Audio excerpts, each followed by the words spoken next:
Hello everyone, welcome to magnet brains. आज हम पढ़ेंगे अबाउट माइक्रो ऑर्गेनिजम्स, फ्रेंड और फो। तो माइक्रो ऑर्गेनिजम्स क्या होते हैं, ये क्लास 8 साइंस का टॉपिक है। और अब हम इसके बारे में स्टार्ट करते हैं कि व्हाट आर माइक्रो ऑर्गेनिजम्स। उसके पहले आप यहाँ देख सकते हैं, ये जो इमेज है ये किसी न किसी माइक्रो ऑर्गेनिज्म की है। Y micro? माइक्रो वर्ड का क्या मतलब होता है? ऑर्गेनिज्म तो हम सबको पता है क्या होता है, बट माइक्रो का क्या मतलब होता है? Micro means very very small. तो माइक्रो ऑर्गेनिजम्स वो होते हैं जो बहुत ही स्मॉल होता है जिनका साइज, और इसी वजह से जो है उनको आप अपनी नेकेड आई से नहीं देख सकते। तो क्या आप आईज से देख सकते हैं माइक्रो ऑर्गेनिज्म को? नहीं, आप उसे माइक्रोस्कोप के अंडर ही देख सकते हैं। सो that is why their name is microorganism, because they can only be seen under a microscope or a magnifying glass. So microorganisms जो हैं उनका क्लासिफिकेशन क्या है वो भी अब हमें पढ़ना है। So living organisms around us which we can not see, हम उनको अपनी नेकेड आइज से नहीं देख सकते हैं, उन्हीं को हम माइक्रो ऑर्गेनिजम्स या माइक्रोब्स भी बोलते हैं। और इनको हम सिर्फ कैसे देख सकते हैं? मैग्नीफाइंग ग्लास या माइक्रोस्कोप से। तो माइक्रो ऑर्गेनिजम्स जो है, जैसे कि आप यहाँ पे भी देख सकते हैं, ये जो मैं आपको दिखा रही हूँ ये माइक्रो ऑर्गेनिजम्स है, बट ये आपको इसलिए नेकेड आई से दिख रहे हैं क्योंकि ये माइक्रोस्कोप से ली गई पिक्चर है। माइक्रोस्कोप ने जब इनके पिक्चर को एनलार्ज कर दिया गया, वो पिक्चर मैं आपको यहाँ दिखा रही हूँ। That is why you are able to see them. So these are microorganisms. So they are divided into bacteria, fungi, protozoa and algae. तो ये जो 4 टाइप्स हैं ये इनका क्लासिफिकेशन है, and they have been divided in this manner. तो आइए अब मैं आपको इन सब की पिक्चर्स दिखाती हूँ जो हमने माइक्रोस्कोप के अंडर व्यू की हैं।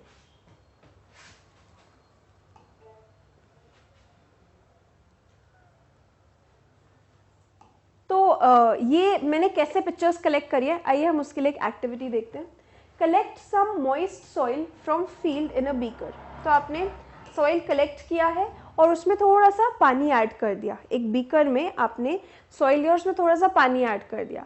अब क्या हुआ, थोड़े टाइम के बाद आपने इस बीकर के वाटर की एक ड्रॉपलेट ली और उसे जो है एक ग्लास स्लाइड पे रखकर उसे माइक्रोस्कोप के अंडर व्यू किया। सो आपने एक ड्रॉप ऑफ वाटर लिया बीकर से और उसे एक माइक्रोस्कोप के अंडर व्यू किया। अब आपको दिखेंगे माइक्रो ऑर्गेनिजम्स, छोटी छोटी स्मॉल ऑर्गेनिजम्स आपको दिखाई देंगे जब आप माइक्रोस्कोप के थ्रू देखेंगे। और ये प्रूफ करता है that soil has many micro organisms in it. So I hope आपको ये समझ में आ गया है। अब हम देखते हैं फर्दर वायरसेस। तो वायरसेस की अगर मैं बात करूँ, आपको पता है जब हमें कोल्ड हो जाता है, इन्फ्लुएंजा हो जाता है, तो हमें ये बोला जाता है कि वायरल हो गया या वायरस ने अटैक किया होगा। सो कोल्ड एक डिसीज है जो कि हमें कौन कॉज करता है? वायरस। और वायरस भी एक माइक्रो ऑर्गेनिज्म है। क्यों? क्योंकि वायरस भी केवल माइक्रोस्कोप के अंडर ही देखा जा सकता है। बट वायरस जो है बाकी चारों माइक्रो ऑर्गेनिजम्स जो हमने पढ़े थे उनसे डिफरेंट होता है। क्यों? क्योंकि वो किसी होस्ट की बॉडी में रहता है। It survives on the body of a host. So it can only reproduce inside the body of some host. It can only reproduce inside the cells of a host organism. तो for example अगर मेरे ऊपर virus ने attack किया और मुझे cold हो गया, तो I am the host for that virus. Influenza, cold, ये सब डिसीजेस जो हैं ये वायरस ही कॉज करता है। तो वायरस को हमने एक सेपरेट कैटेगरी में रखा है, और बाकी जो 4 हमारे माइक्रो ऑर्गेनिजम्स होते हैं वो हम पढ़ चुके हैं। बैक्टीरिया, फंगाई, प्रोटोजोआ, ये जो हमारे माइक्रो ऑर्गेनिजम्स हैं इनको हमने एक डिफरेंट कैटेगरी में रखा है। सो हम कुछ कॉमन डिसीजेस देखते हैं जो वायरस कॉज करता है। तो हमें पता है वायरस कोल्ड, फ्लू, कफ ये सब तो कॉज करता ही है। उसके अलावा पोलियो एंड चिकन पॉक्स भी कॉज करता है। So polio and chicken pox are cause by which micro organism? Answer is virus. Then protozoa. Protozoa cause करता है मलेरिया और डिसेंट्री, एंड बैक्टीरिया कॉज करता है टाइफॉइड एंड ट्यूबरकुलोसिस. तो I hope आपको ये समझ में आ गया हो कि ये माइक्रो ऑर्गेनिजम्स जो है हमें डिसीज़ भी कॉज कर सकते हैं, और ये जो डिसीजेज हैं हमने इनके एग्जाम्पल्स भी देख लिए, और कौन सा माइक्रो ऑर्गेनिज्म इन्हें कॉज करता है हमने ये भी देख लिया।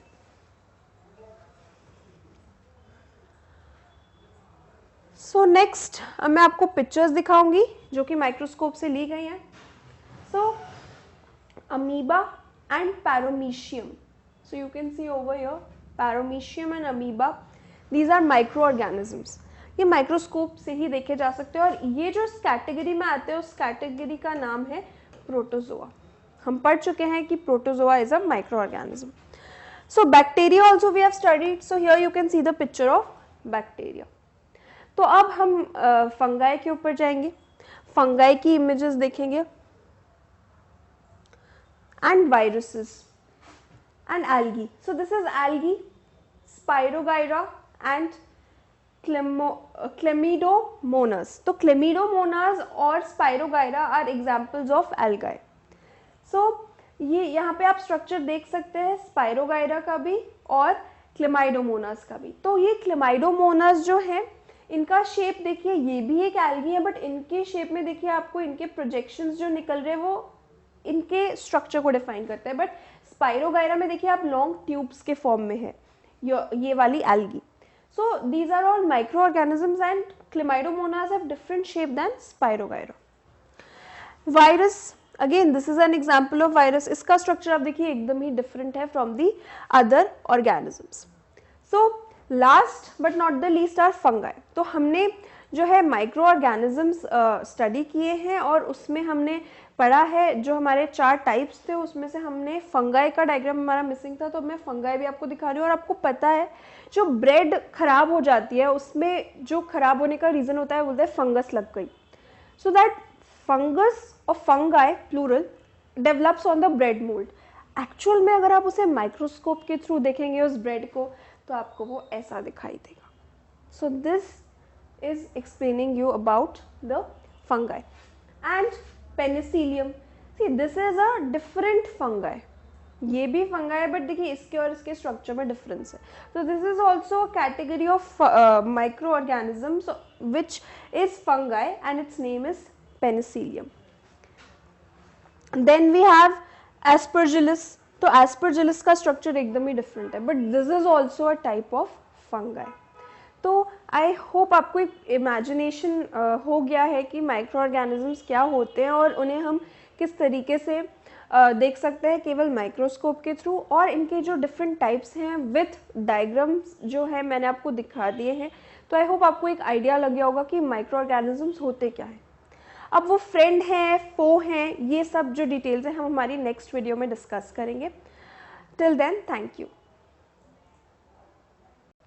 Hello everyone, welcome to magnet brains. आज हम पढ़ेंगे about microorganisms, friend and foe. तो ये क्लास 8 साइंस का चैप्टर है। तो इसके पहले वाली वीडियो में हमने माइक्रो ऑर्गेनिजम्स को देखा था, हमने देखा था उनको through our naked eyes, but वो इमेजेस जो थी वो कहाँ से मिली थी हमें, माइक्रोस्कोप के व्यू से। सो आज हम पढ़ेंगे कि माइक्रो ऑर्गेनिजम्स के बारे में और डिटेल्स, वो हमारे लिए कैसे यूजफुल है इन सब चीज़ों के बारे में और हार्मफुल है इन सब चीज़ों के बारे में, यानी कि फ्रेंड एंड फो। उसके पहले मैं आपसे पूछना चाहती हूँ, आपको पता है माइक्रो ऑर्गेनिजम्स कहाँ रहते हैं, where do they live? So they can live, different microorganisms can live in different regions and different climates, different weather conditions. They can be in cold climate, hot springs, desert, marshy lands, or maybe also inside the body of animals. So this is where microorganisms can live.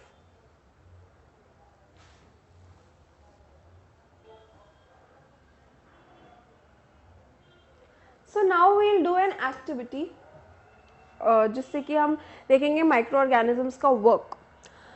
तो मैंने क्या किया है, सबसे पहले मैंने ½ kg आटा लिया है और उसमें जो है मैंने ऐड किया है, मैंने ½ kg फ्लोर लिया है, उसमें शुगर और वार्म वाटर ऐड किया और यीस्ट पाउडर ऐड किया है। तो यीस्ट क्या करेगा, यीस्ट एक माइक्रो ऑर्गेनिज्म है और वो क्या करेगा, वो जब भी हम कहीं डालते हैं तो वो क्या कर देता है, डो को फ्लफी बना देता है, यानी वो आटे को ऐसा फ्लफी बना देगा, आटा उठ करके ऊपर आ जाएगा। so it makes it fluffy. So you will see that it is used to make breads, cakes. Why?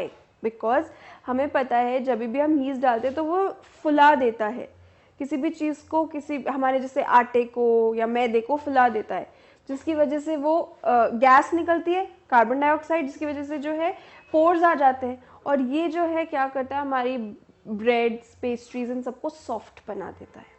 So this is a use of yeast. तो आइए अब हम इसको और डिटेल में देखते हैं. इस एक्टिविटी की वजह से जो हमें मिला है that is that the yeast it acts on the dough to make it soft and fluffy. But then आपने तो ये भी सुना होगा कि अल्कोहल प्रोडक्शन में भी यीस्ट काम आता है. कैसे? शुगर अगर मैं लूँ और उसमें मैं यीस्ट छोड़ दूँ, एनारोबिक रेस्पिरेशन की वजह से अब जो प्रोड्यूस होगी वो होगी अल्कोहल और कार्बन डाइऑक्साइड. तो यहाँ आप देख सकते हैं जैसे हमें वाइन बनानी होती है, हम कैसे बनाते हैं? ग्रेप्स से. ग्रेप्स में यीस्ट ऐड किया, वाइन मिल जाएगा. And of course carbon dioxide gas is released. So this is how alcohol or wine formation takes place using this microorganism yeast. So it is used in alcohol production and it converts the sugar into alcohol. और इस process का नाम मैंने क्या बताया? Fermentation. तो sugar को alcohol में कौन कन्वर्ट करते हैं? यीस्ट. एंड इस प्रोसेस को हम बोलते हैं fermentation. So I hope this is clear to you.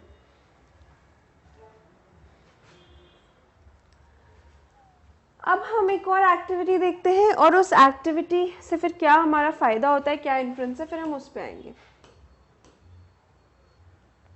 So take a 500 ml beaker and fill it with water 3/4, add sugar in it and then add yeast powder. अब थोड़े time के बाद क्या होगा? ये वही प्रोसेस है, हमने शुगर लिया और इसमें यीस्ट पाउडर डाल दिया. होगा क्या? जैसे कि मैंने ग्रेप्स में यीस्ट डाला था तो वाइन बन गई थी. शुगर में अगर मैं यीस्ट पाउडर डालूंगी और उसे कवर कर दूंगी 4-5 घंटों के लिए, फिर मुझे उसमें से कैसी महक आएगी? बताइए क्या फॉर्म होगा? अल्कोहल. और कैसी महक आएगी? एकदम अल्कोहलिक स्मेल आएगी. So this again is the use of yeast for making alcohol, wine etcetera, and this process is known as fermentation. So now we'll study some uses, other uses of microorganisms. तो एक तो हमने पढ़ लिया alcohol production या wine production. अब next is medicines. तो हम सब डॉक्टर के पास जाते तो हमें बोलते हैं कि इसको तो ये इन्फेक्शन हो गया, एंटीबायोटिक लेना पड़ेगा. सो what is an antibiotic and what does it do? Of course it is a medicine. और एंटीबायोटिक किससे बनी होती है? बैक्टीरिया से. और अभी अभी हमने पढ़ा बैक्टीरिया क्या है? Micro organism. So some microorganisms are useful for us because they are used in medicines which help to cure our body from diseases. So microorganisms का medicinal use क्या हुआ?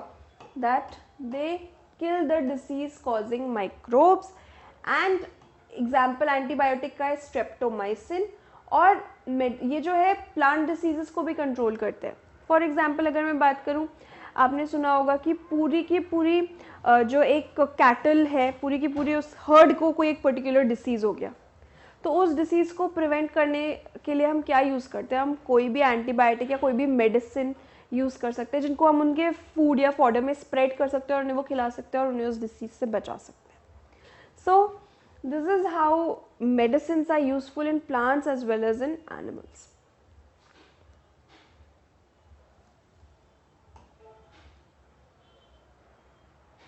वैक्सीन. आई एम श्योर आप सबको बचपन में injections लगे होंगे.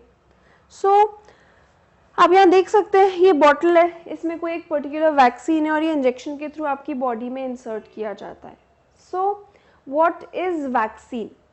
होता क्या है, हमारी बॉडी जो है उसका खुद का मैकेनिज्म ऐसा है कि अगर कोई एक्सटर्नली हमारी बॉडी में आए तो हम, अगर कोई हमसे पंगा ले तो हम उसे मुक्का मारते हैं. तो सिमिलरली अगर कोई इन्फेक्शन हमारी बॉडी में अटैक करे तो हमारी बॉडी भी क्या करती है? उसके खिलाफ कुछ ना कुछ एक्शन करती है. तो अगर कोई जर्म आया और उसने मेरी बॉडी पे अटैक किया तो मेरी बॉडी क्या करती है, मेरी बॉडी जिसे प्रोड्यूस करती है that is known as antibody. तो मेरी बॉडी जैसे ही डिसीज कॉजिंग माइक्रो मेरी बॉडी में घुसा, मेरी बॉडी ने एंटीबॉडी को प्रोड्यूस कर दिया, और ये एंटीबॉडी क्या करती है, ये जो आने वाला इन्फेक्शन इससे फाइट करती है और मुझे उस इन्फेक्शन के अटैक से बचा लेती है। तो वैक्सीनेशन में क्या होता है, जब आपका डॉक्टर आपको बचपन में ही वैक्सीनेशन दे देता है, उससे क्या होता है, वो डेड ऑर्गेनिजम्स या पैसिव ऑर्गेनिजम्स जो है आपकी बॉडी में इंजेक्ट करते हैं थ्रू इंजेक्शंस। तो जैसे ही वो पैसिव ऑर्गेनिजम्स आपकी बॉडी में आएंगे, होगा क्या, होगा ये कि आपकी बॉडी एंटीबॉडीज़ बनाएगी और वो उनके अगेंस्ट फाइट करेगी, और ये एंटीबॉडीज़ आपकी बॉडी में हमेशा रहेगी ताकि फ्यूचर में कभी कोई एक्चुअल में अटैक कर दे वो वाला सेम बैक्टीरिया या सेम माइक्रो ऑर्गेनिज्म या सेम इन्फेक्शन, तो क्या होगा, आपकी बॉडी उसके अगेंस्ट फाइट करने के लिए ऑलरेडी रेडी रहेगी। सो this is the entire principle of vaccination. और हमें बचपन में पोलियो ड्रॉप्स पिलाए जाते थे पोलियो प्रोग्राम के थ्रू, और पूरे वर्ल्ड में एक जो है स्मॉल पॉक्स इरेडिकेशन कैंपेन हुआ था जिसके तहत सब लोगों को स्मॉल पॉक्स की वैक्सीनेशन दी जा रही थी to prevent the occurrence of smallpox. तो आई होप वैक्सीनेशन क्या होता है और उनका क्या पूरा कॉन्सेप्ट है ये आपको समझ में आ गया होगा।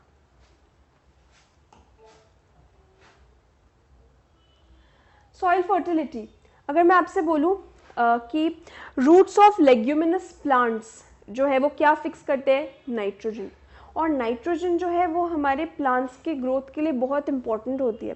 That is why soil should be rich in nitrogen. अगर हमें पल्सेस वगैरह ग्रो करनी है, लेग्यूमिनस प्लांट्स जो है वो ग्रो करने हैं, तो उसके लिए हमारे पास क्या होना चाहिए, नाइट्रोजन। हमारा सॉइल जो है it should be rich in nitrogen. And what does rhizobium bacteria do? It is a biological nitrogen fixer. So इसका एग्जाम्पल जो यहाँ पे मैंने इमेज दिखाई है that is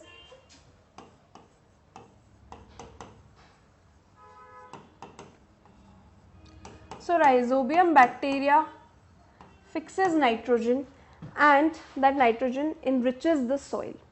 So thereby they increase the soil fertility. Cleaning up the environment, तो हम सबको पता है अगर डेड जैसे एनिमल्स और प्लांट्स दे डाई तो क्या होता है, उनकी बॉडी पे अटैक करते हैं डिकम्पोजर्स और क्या करते हैं, उन्हें कन्वर्ट कर देते हैं इनटू ऑर्गेनिक मैटर जो कि सॉइल की फर्टिलिटी को फिर से बढ़ा देता है, सॉइल में मिक्सअप हो जाता है। ये जो डिकम्पोजर्स होते हैं ये क्या होते हैं, they are nothing but microorganisms. So manure कैसे बनाएंगे आप क्या कीजिए, आपके घर का, ये तो आप अपने घर पे भी एक्टिविटी कर सकते हैं, अपने घर पे जो भी आपके सपोज वेजिटेबल वेस्ट है, फ्रूट पील्स हैं, इन सबको कलेक्ट कीजिए और एक पिट में डालिए और उस पिट को कवर कर दीजिए। और इसके बाद आपको जो है क्या होगा, थोड़े टाइम के बाद आप ये ऑब्जर्व करेंगे कि वो डिकम्पोज हो रहे हैं यानी गल रहे हैं। सो दिस इज़ बिकॉज उन पे जो है माइक्रोबियल अटैक हो रहा है जिसकी वजह से वो डिकम्पोज हो रहे हैं। सो डिकेइंग प्लांट्स और एनिमल्स खुद ब खुद डिसअपियर हो जाते हैं थोड़ी देर बाद। अगर मैं बोलूँ कि अगर मैं किसी डेड बॉडी को अगर मैं सॉइल के अंडर बरी कर देती हूँ, थोड़े टाइम के बाद सिर्फ बोन्स रह जाती है, बाकी पूरी बॉडी जो है डिकम्पोज हो जाती है by the micro organisms attack. So micro organisms degrade the organic matter and thereby they clean the environment. तो आई होप ये क्लींजिंग एक्शन जो है एनवायरनमेंट का जो माइक्रो ऑर्गेनिजम्स कैरी आउट करते हैं वो आपको एकदम क्लियर हो गया हो। अब हम पढ़ेंगे कि कुछ माइक्रो ऑर्गेनिजम्स जो है वो हमारे लिए ख़राब भी है, हार्मफुल भी है। जैसे कि अगर मैं आपसे बोलूँ कि आप अगर रेनी सीजन में हम कोई भी ब्लैक कलर के क्लोथ्स या जैकेट बाहर निकालते हैं या लेदर के बनी हुई जो है कोट्स बाहर निकालते हैं, तो हम देखते हैं उनके ऊपर कुछ फंगाई टाइप का वाइटिश कलर का जो है लेयर डेवलप हो गया है। सो माइक्रो ऑर्गेनिजम्स जो है वो हमारे क्लोथ्स को डैमेज भी कर सकते हैं। और अगर मैं बोलूँ ब्रेड पे ब्रेड मोल्ड जो हम देखते हैं that is nothing but fungi. तो microorganisms can spoil food, clothing, leather. So this is how they are harmful. अब मैंने बोला कोल्ड हो जाता है, तो जो वायरस हमारी बॉडी के अंदर आता है वो क्या करता है, वो हमारे को नुकसान ही पहुंचा रहा है. It is causing disease to us. तो इन्हीं को ही हम पैथोजेंस बोलते हैं. Pathogens are disease causing microbes. और वो कैसे आते हैं हमारी बॉडी के अंदर? Through the air we breathe, through the food we eat और थ्रू वाटर वी ड्रिंक. अब पैथोजेंस क्या करते हैं? डिसीज कॉजिंग माइक्रोब्स होते हैं, तो डिसीज कॉज करेंगे. अब कुछ डिसीजेस तो ऐसे होते हैं जो एक पर्सन से दूसरे पर्सन तक डायरेक्टली पहुंच जाते हैं थ्रू एयर. अगर वो इन्फेक्टेड एयर, सपोज मैंने किसी को, अगर if I am having some infection and मैंने किसी को टच किया फिजिकल कॉन्टैक्ट से या फिर एयर से या फिर किसी भी इस टाइप के मीडियम से अगर डिसीज एक बॉडी से दूसरी बॉडी में चले जाए तो उस डिसीज को हम बोलते हैं communicable disease. So communicable diseases, microbial diseases that spread from one infected person to healthy person. So this is the reason. आपने कभी कभी देखा होगा कि कुछ लोग मास्क लगाकर घूमते हैं चेहरे पे, नोज के इधर, so that they do not take in the infected air which is carrying a disease. So that is the reason, in order to protect themselves. Sometimes ये pollution से prevent करने के लिए भी किया जाता है. अब अगर मैं आपसे बोलूँ cholera, common cold, chicken pox, tuberculosis, ये किसके एग्जाम्पल्स हैं? कम्युनिकेबल डिसीज़ के. अगर जैसे कि सपोज अगर आपको कोल्ड हो जाता है तो आप जो हैंकी यूज़ करें, अगर कोई और उससे यूज़ करे या कोई आपके पास में पूरा 24 आवर्स के लिए रहे, उसे भी कोल्ड होने की बहुत हाई प्रोबेबिलिटी है, because cold is a communicable disease. Similarly मैं बात करूँ चिकन पॉक्स, स्मॉल पॉक्स, ये सारे डिसीजेज भी एक से दूसरी जगह through touch, through smell, through infected air spread हो जाते हैं. So I hope communicable disease क्या होता है वो आपको समझ में आ गया, और अब आपको ये भी समझ आ गया हो कि क्यों जब आपके फैमिली में किसी को कोल्ड होता है तो आपको भी कोल्ड होने के चांसेस बहुत हाई होते हैं.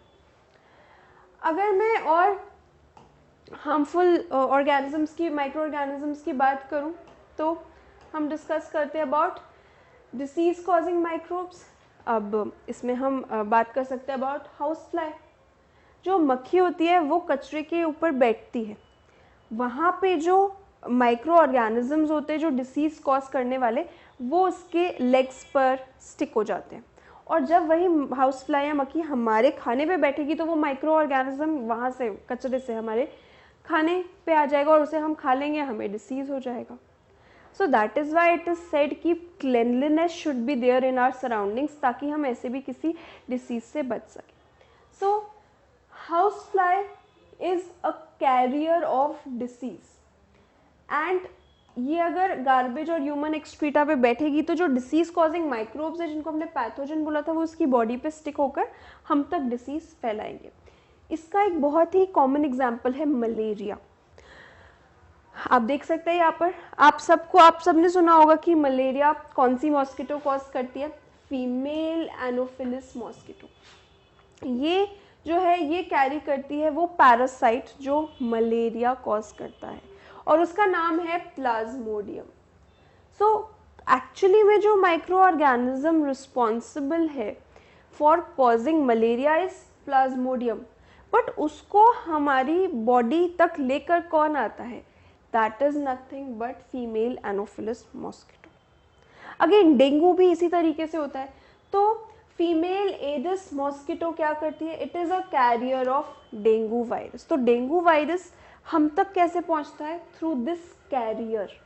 सो we have studied that female anopheles mosquito as well as female aedes mosquitoes are carriers of the microorganisms which are disease causing, which we say as pathogens. तो I hope आपको ये समझ में आ गया हो. And अब अगर आपसे कोई पूछे मलेरिया कौन कॉज करता है तो यू कैन से प्लाज्मोडियम.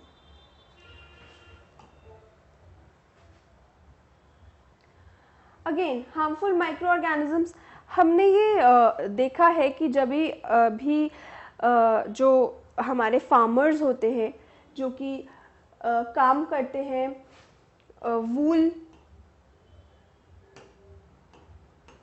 हमने ये देखा है जब हमने पढ़ा था क्लास 6th में अबाउट फाइबर एंड फैब्रिक, तो हमने देखा था कि जो हमारे फार्मर्स हैं, सिल्क फार्मर्स हैं, उनको एक डिसीज़ हो जाता है which is known as anthrax. तो ये एंथ्रैक्स डिसीज़ जो है एक बैक्टीरिया की वजह से होता है और इसकी वजह से जो है डेथ भी हो सकती है फार्मर्स की। सो bacteria anthrax disease is caused by a bacteria. So this is how these microorganisms are harmful for us. Again you can see the picture of this bacteria and the bacteria which causes anthrax disease. In plants, अगर plants में diseases होने लग जाएंगे तो क्या होगा?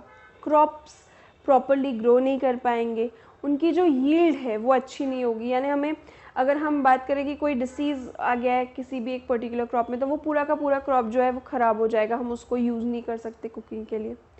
तो अगर हमें डिसीज़ से बचाना है प्लांट्स को, तो अगेन हमें कुछ केमिकल्स को स्प्रे करना पड़ेगा in the form of pesticides, herbicides, जो कि क्या करेंगे, जो डिसीज़ कॉजिंग माइक्रो ऑर्गेनिजम्स हैं उनको किल कर देंगे। तो जो प्लांट की ग्रोथ है वो इम्पैक्ट नहीं होगी और डिसीज़ भी नहीं कॉज करेंगे। सो आई होप आपको ये चीज़ समझ में आ गई है कि how microorganisms can be our friend and foe. तो हमारी नेक्स्ट वीडियो में हम फूड प्रिजर्वेशन के बारे में पढ़ेंगे। Till then, thank you. Hello everyone, welcome to magnet brains. आज हम पढ़ेंगे about microorganisms friend and foe. तो हमारे प्रीवियस वीडियोज़ में हमने ये पढ़ा है कि माइक्रो ऑर्गेनिजम्स कैसे हमारे लिए यूज़फुल है और कैसे हमारे लिए हार्मफुल है। तो हमने पढ़ा था हार्मफुल इसलिए क्योंकि वो हमारे फूड को स्पॉइल कर देते हैं। अगर मैं आपसे बोलूँ कि कोई अगर सपोज समर सीज़न में कोई सब्जी आपकी बाहर रह गई हो, कोई कुक्ड वेजिटेबल आपने बाहर छोड़ दिया हो, तो वो रात तक उसमें से स्मेल आने लग जाता है। ब्रेड की अगर मैं बात करूँ, ब्रेड पे जो है फंगस ग्रो कर जाता है। अगर आपने मैंगोज़ खरीदे और अगर आपने उन्हें 3-4 दिन तक खा नहीं पाए हैं, तो वो मैंगोज़ बाहर पड़े पड़े जो है वो रॉटन हो जाएंगे। तो all these things are happening, all our food is damaged because of microbes और microorganisms। तो microorganisms अगर उस पर अटैक कर दें तो वो हमारे फूड को क्या कर देते हैं, स्पॉइल। और इसीलिए हम को फूड प्रिजर्वेशन की नीड पड़ती है। तो what is food preservation?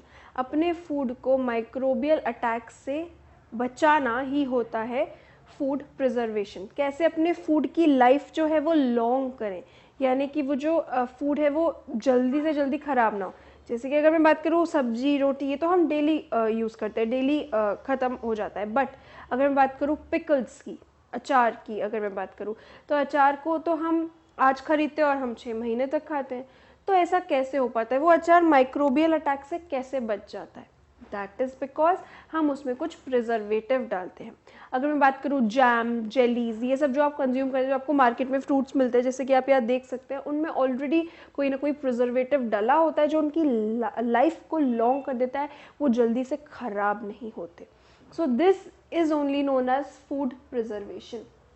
And why do we need to preserve our food? Because microorganisms spoil our food and produce toxic substances. तो सबसे पहला मेथड जो है फूड प्रिजर्वेशन का, दैट इज़ केमिकल मेथड, और उसमें हम कुछ केमिकल ऐड करते हैं और वो केमिकल्स है सोडियम बेंजोएट और सोडियम मेटाबाइसल्फाइट। तो ये दो ऐसे केमिकल्स हैं जो फूड प्रिजर्वेटिव्स की तरह एक्ट करते हैं। पर ये तो केमिकल्स हो गए।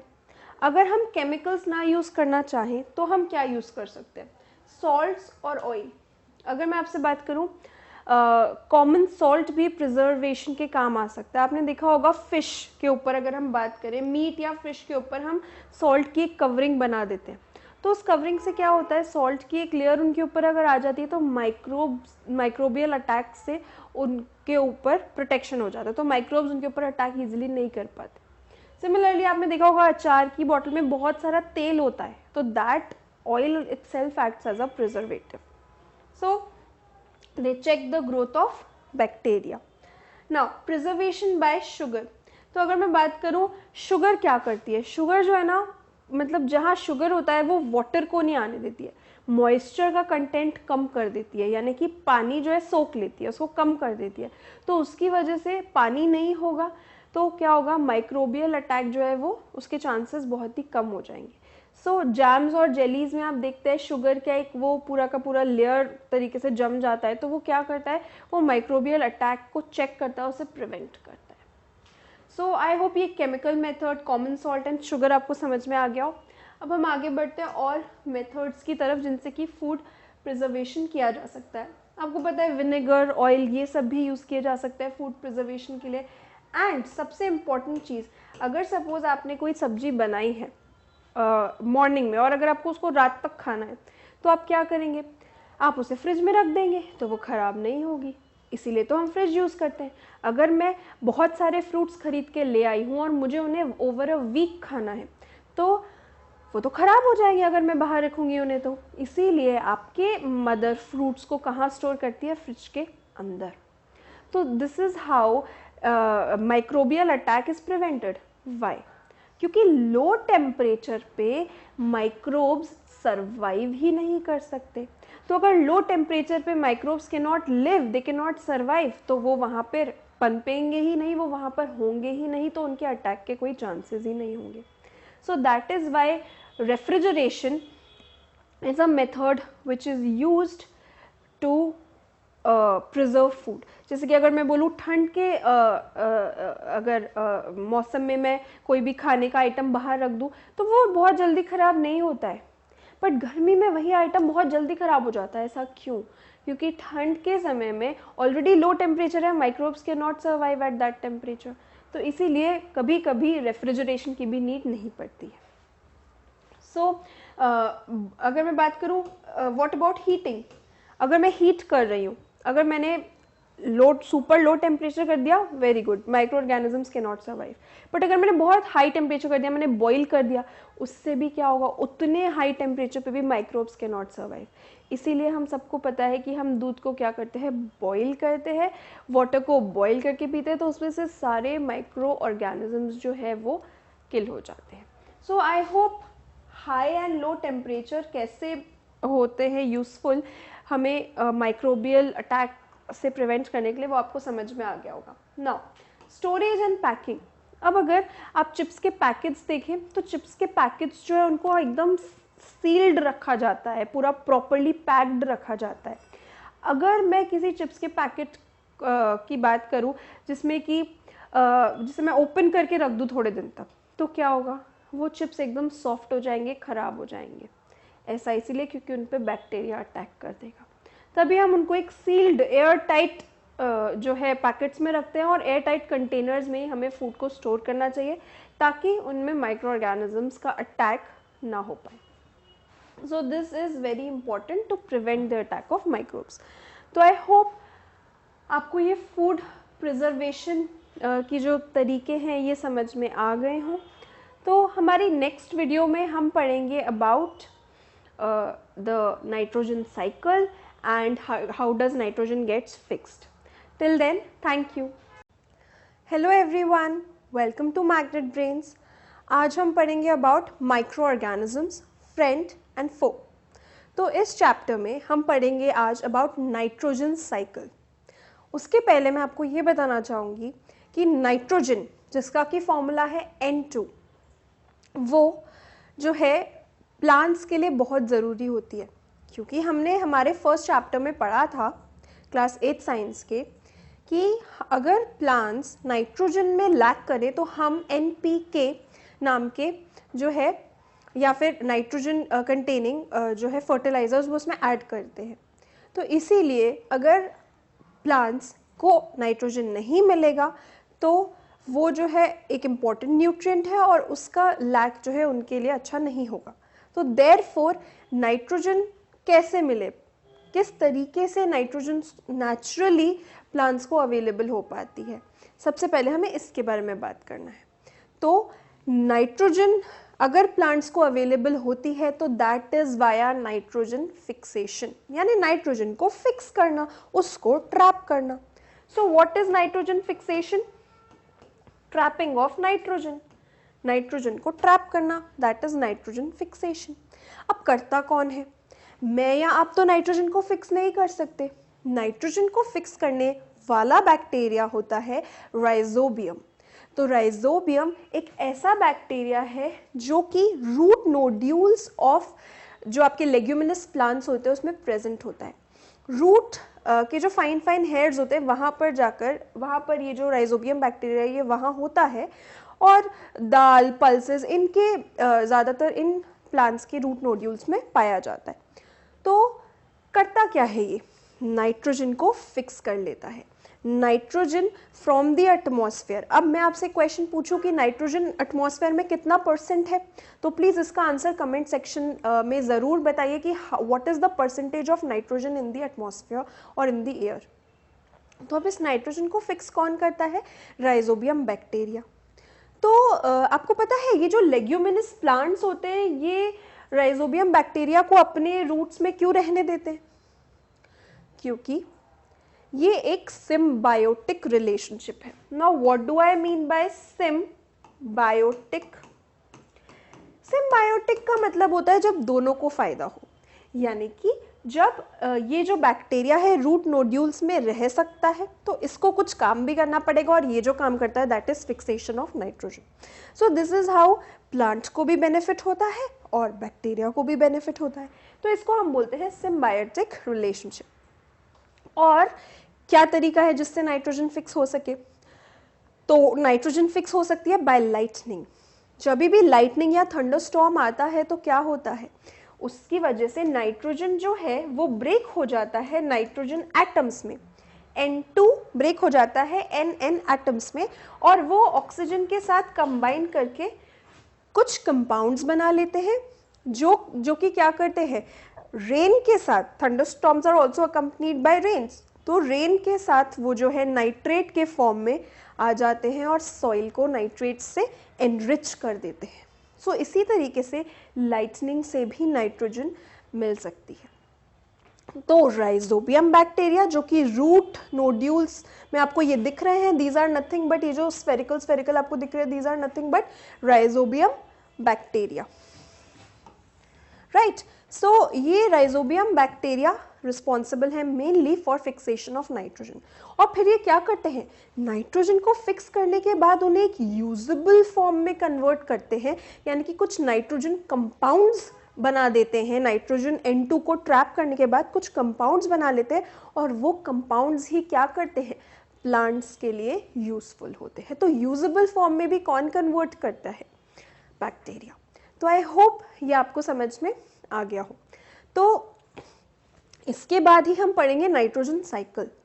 तो नाइट्रोजन साइकिल क्या होती है, जैसे वाटर साइकिल होता है, जिससे कि वाटर जो है उसका जो अमाउंट होता है वो अर्थ पे फिक्स्ड रहता है, उसी तरीके से नाइट्रोजन साइकिल से भी नाइट्रोजन का जो 78% नाइट्रोजन एटमॉस्फेयर में है उसका परसेंटेज फिक्स रहता है। तो साइकिल का मतलब ही होता है कि यूज़ होना और फिर वापस जो है रिप्लेनिश हो जाना।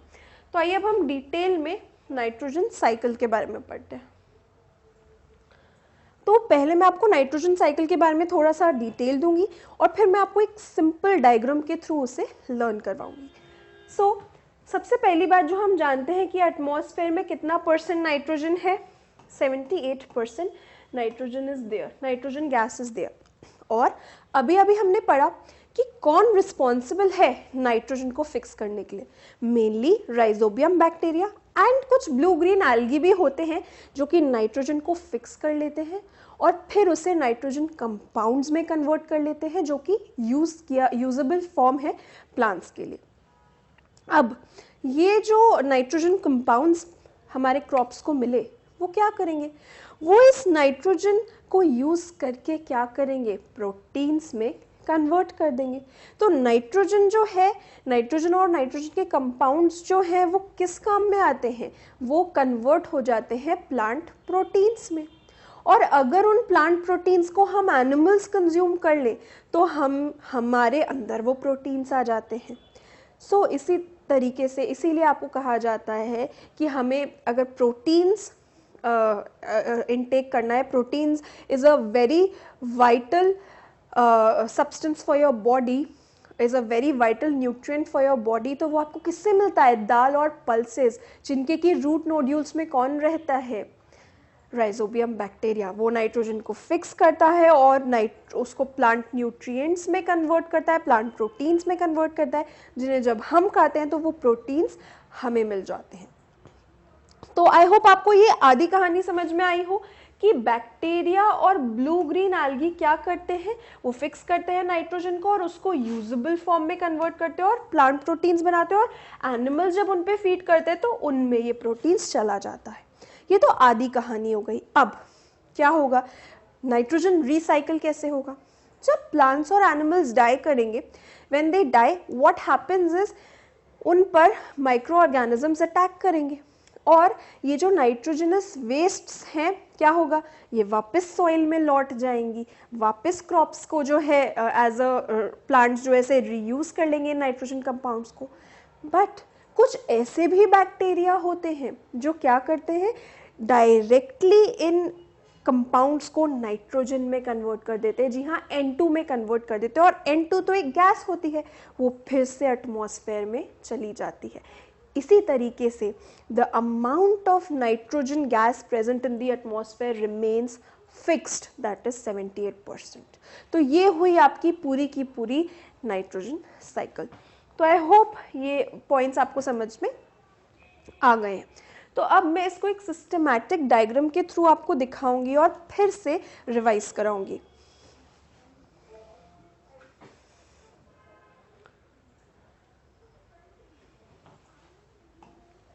जी हाँ, तो सबसे पहले हम फर्स्ट हाफ की बात करेंगे,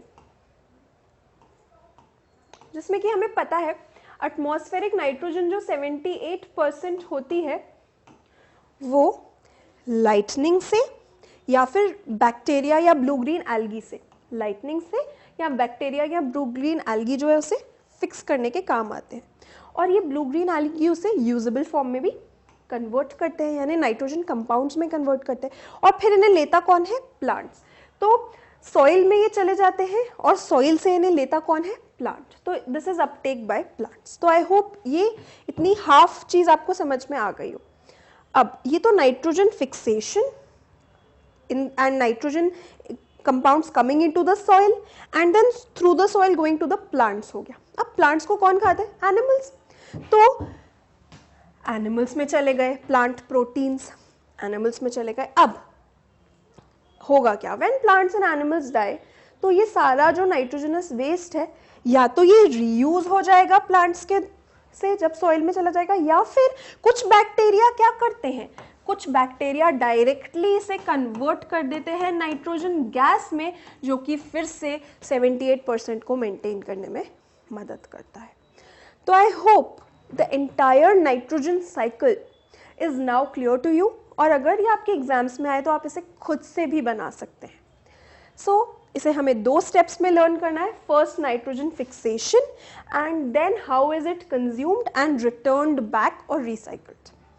सो I hope this is clear to you. हमारी नेक्स्ट वीडियो में हम इस चैप्टर के फ्रीक्वेंटली आस्क्ड क्वेश्चंस पढ़ेंगे। Till then, thank you. Hello everyone, welcome to magnet brains. आज हम पढ़ेंगे about microorganisms, friend and foe. तो इस चैप्टर को हमने पूरा डिटेल में डिस्कस किया है और आज हम पढ़ेंगे about the NCERT questions of this chapter and उनके solutions.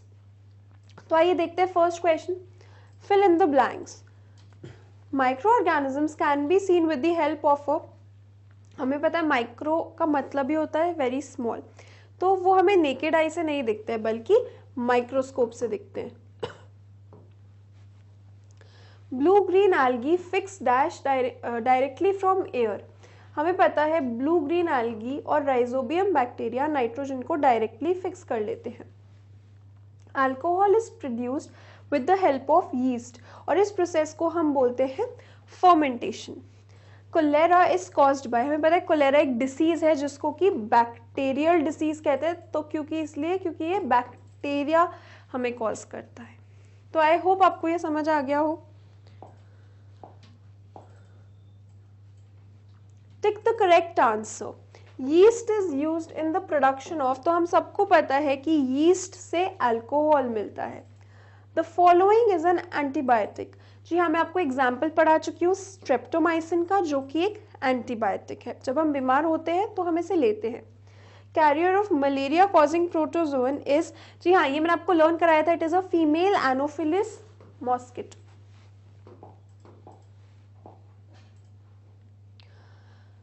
The most common carrier of communicable diseases is, तो हमें पता है हाउस फ्लाई कचरे में बैठती है और फिर हमारे खाने पे बैठती है और इस तरीके से वो डिसीजेस स्प्रेड करती है। द ब्रेड और idli dough rises because of, हमें पता है यीस्ट डालते हैं तो यीस्ट सेल्स ग्रो करते हैं, इसीलिए वो डो राइज हो जाता है। The process of conversion of sugar into alcohol is called fermentation, जिससे कि जो है हमारा अल्कोहल का प्रोडक्शन भी होता है। Next, match the organisms in column A with their action in column B. तो बैक्टीरिया क्या करता है, लेट्स स्टडी दीज। हमने अभी अभी पढ़ा था बैक्टीरिया एक डिसीज कॉज करता है जिसे हम कहते हैं कोलेरा। राइजोबियम क्या करता है, नाइट्रोजन फिक्सेशन में हेल्प करता है। लैक्टोबैसिलस वो बैक्टीरिया है जो कि कर्ड फॉर्मेशन में हेल्प करता है, so setting of curd. Yeast क्या करता है, हम सबको पता है, it is used in breaking of bread, अभी अभी हमने पढ़ा, it helps the dough to rise.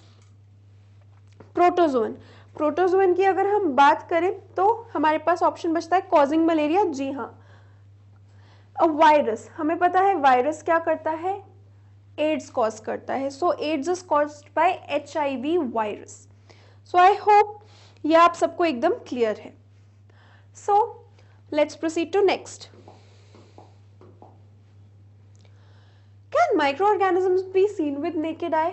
If not, how can they be seen? तो हमें पता है microorganisms are very small in size, therefore they cannot be seen with an unaided eye.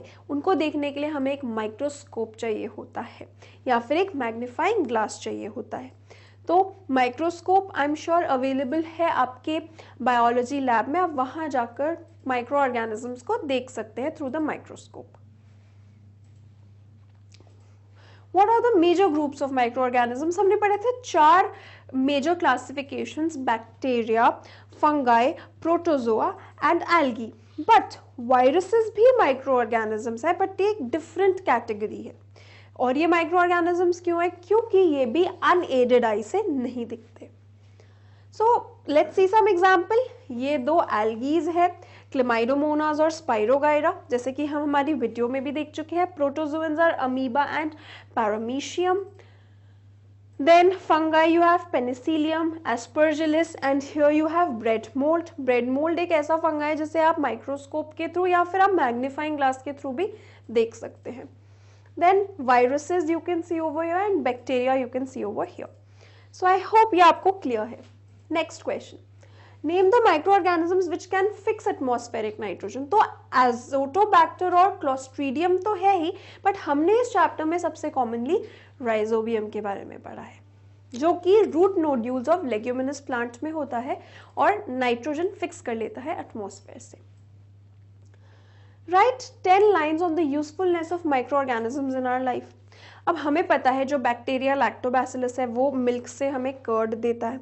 हमें पता है कुछ बैक्टीरिया एंटीबायोटिक्स में यूज़ होता है, मेडिसिन में यूज़ होते हैं, जिसकी की वजह से जो है हमें बहुत सारे डिसीजेस से बचाते हैं। हमें पता है कि बहुत सारे जो बैक्टीरियाज हैं वो यूज़फुल होते हैं हमारे डे टू डे लाइफ में, और कुछ बैक्टीरिया हार्मफुल भी होते हैं। बट इस क्वेश्चन में हमें यूजफुलनेस ऑफ बैक्टीरिया के बारे में लिखना है। अगर मैं बात करूं, राइजोबियम बैक्टीरिया नाइट्रोजन को फिक्स करता है और सॉइल की फर्टिलिटी को बढ़ाता है। सो अदर एग्जांपल्स आर चीज के प्रोडक्शन में अगेन वी नो कि हमारे जो माइक्रो ऑर्गेनिजम्स हैं वो जो है फर्मेंटेशन के प्रोसेस में काम आते हैं, जिससे कि अल्कोहल प्रोडक्शन होता है। अगेन एजिटोबैक्टर एसिटी, ये एक ऐसा बैक्टीरिया है जो कि एसिटिक एसिड बनाता है फ्रॉम अल्कोहल। हम यीस्ट के बारे में पढ़ चुके हैं, हम एंटीबायोटिक्स के बारे में पढ़ चुके हैं, हम नाइट्रोजन फिक्सिंग बैक्टीरिया के बारे में पढ़ चुके हैं और एंटीबायोटिक्स के बारे में पढ़ चुके हैं। और कुछ बैक्टीरिया प्रिजर्वेशन ऑफ पिकल्स के भी काम आता है। यीस्ट को हमने पढ़ा ब्रेड्स और पेस्ट्रीज और केक्स को फ्लफी, डो को फ्लफी बनाने के भी काम आता है. So these are some actions. And last but not the least, हमें पता है micro organisms, certain bacteria, they clean the environment by decomposing the dead bodies of plants and animals. So I hope ये uses आपको समझ में आ गए.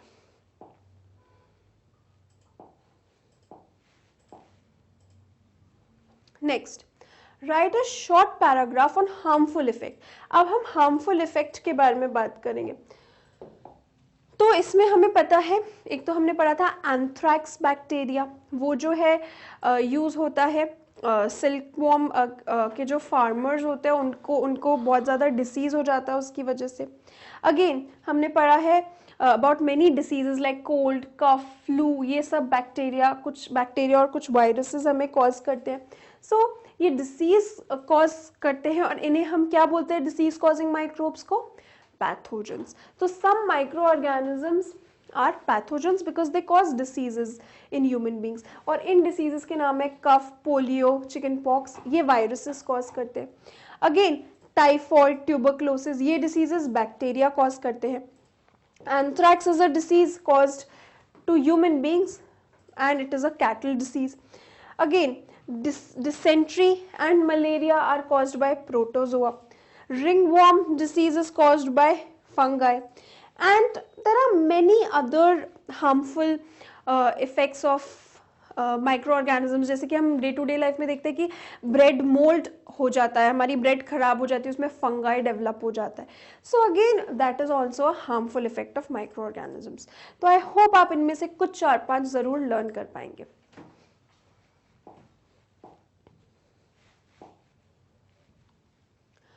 What are antibiotics?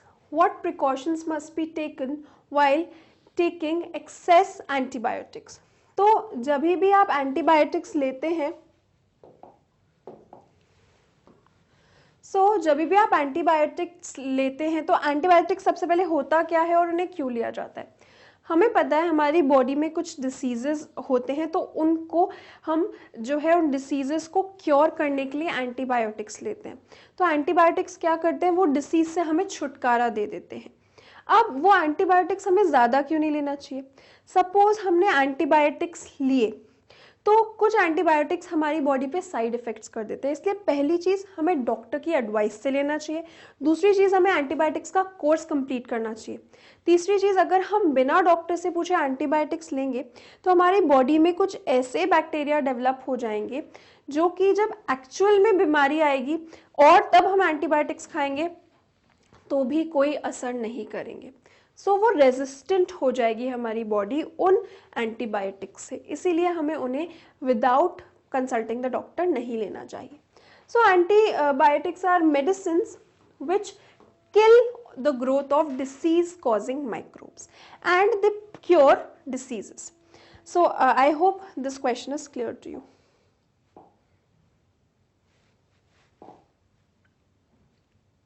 So this completes this topic, and in our next video हम class 8 science का next chapter शुरू करेंगे. Till then, thank you.